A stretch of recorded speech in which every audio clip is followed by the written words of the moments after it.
മണ്ഡലകാല മഹോത്സവത്തിന് ശബരിമല നട തുറന്നതു മുതൽ സംസ്ഥാന പോലീസ് സേനയോടൊപ്പം ആൾക്കൂട്ട നിയന്ത്രണ നടപടികൾ കാര്യക്ഷമമായി നടപ്പാക്കാൻ റാപ്പിഡ് ആക്ഷൻ ഫോഴ്സിന്റെ 140 പേരുടെ ബറ്റാലിയനും സന്നിധാനത്ത് എപ്പോഴും തയ്യാർ. ഡെപ്യൂട്ടി കമാൻഡന്റ് ബിജു റാമിന്റെ നേതൃത്വത്തിലുള്ള ബറ്റാലിയനിൽ ദ്രുത പ്രതികരണ സംഘത്തിലെ 30 പേരുമുണ്ട്.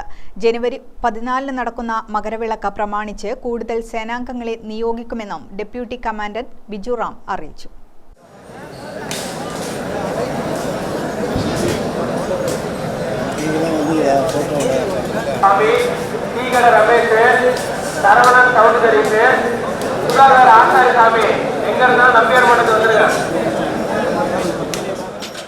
മരക്കൂട്ടം, നടപ്പന്തൽ, തിരുമുറ്റം, ഡിഫൻസ് മോർച്ച, സന്നിധാനം, ഭസ്മക്കുളം, അരവണ വിതരണ കേന്ദ്രം എന്നിവയാണ് RAFന്റെ പ്രധാന ഡ്യൂട്ടി പോയിന്റുകൾ.